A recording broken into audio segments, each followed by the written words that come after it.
हम छात्रों को नहीं, यहाँ पे सरकार को एडवाइस कर पाएंगे। देखिए छात्र तो सही स्टैंड लेके बैठे हैं, अब यहाँ के हम छात्रों को थोड़ी समझाएंगे कि आप गलत कर रहे हो। ये छात्र यहाँ भूखे बैठे हैं बहुत दिन से, कुछ छात्र हॉस्पिटल में बैठे हैं, यहाँ धूप हो रही है, यहाँ बारिश हो रही है, आप देख रहे हैं किस तरह से हालातों में यहाँ छात्र बैठा हुआ है।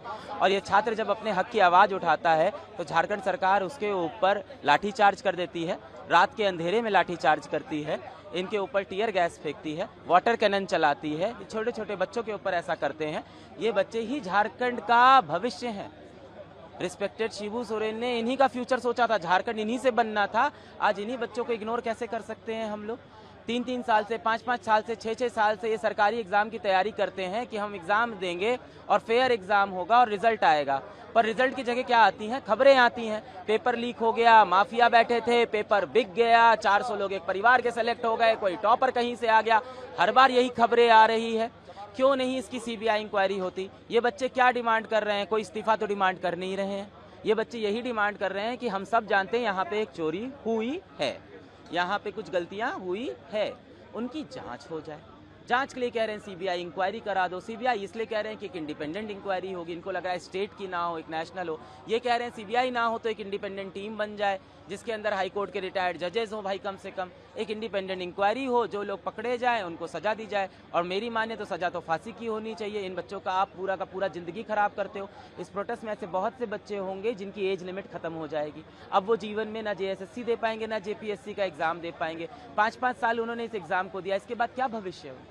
आपका छोटा भाई होता, 5 साल से एग्जाम की तैयारी कर रहा होता, घर की सारी चीज़ों को छोड़ के, घर की उम्मीद उसके ऊपर होती, हर साल उसके ऊपर पैसे लग रहे होते, हर साल वो आपको फ़ोन कर रहा होता कि भैया बहुत डर लग रहा है, पेपर के पहले क्या होगा क्या होगा। बाद में हर बार पेपर इस तरह से लीक हो जाए, भर्तियों में धांधली हो जाए, आपको कैसा लगेगा? 5 साल बाद आप कैसे उसको बोलोगे कि कोई बात नहीं बेटा आगे बढ़ जाओ ज़िंदगी में? तो ये बच्चों का भविष्य है, झारखंड का भविष्य है, इसको सीरियसली लें। यहाँ पे आए, इन बच्चों से बातें करें, भाई क्या दिक्कत हो रही है? हाँ, क्या दिक्कत हो रही है? साहब को देखिए यहाँ ग्राउंड पे बैठे हुए हैं, साहब भी तो बड़े आदमी यहाँ के बैठे हैं, वो क्यों नहीं आ सकते हैं? तो झारखंड के सीएम साहब से यही निवेदन होगा, सबसे पहले तो आए बच्चों के बीच में, उनके ही देश के बच्चे हैं, उनके ही प्रदेश के बच्चे हैं। आप लाठीचार्ज टीयर गैस की बात कर रहे हैं, इसी सरकार में 2 मंत्री हैं, एक का कहना है कि लाठीचार्ज हुआ ही नहीं, हाँ, और एक का कहना है कि एसओपी के तहत जो मिनिमम कार्रवाई हो सकती थी वो हुई, यानी लाठीचार्ज एसओपी बताएगा। तो फिर वो जाने, इसका मतलब जनता है, जनता सब देख रही है। जिस जनता ने चुन को उनको भेजा है, यही जनता अगली बार ये सब भी देखेगी, ये सारे वीडियोस भी देखेगी, ये बातें भी सुनेगी उनकी कि जिस एसओपी से आपने छोटे बच्चों के ऊपर रात के अंधेरे में लाठी, और कह रहे हैं लाठीचार्ज नहीं हुआ है।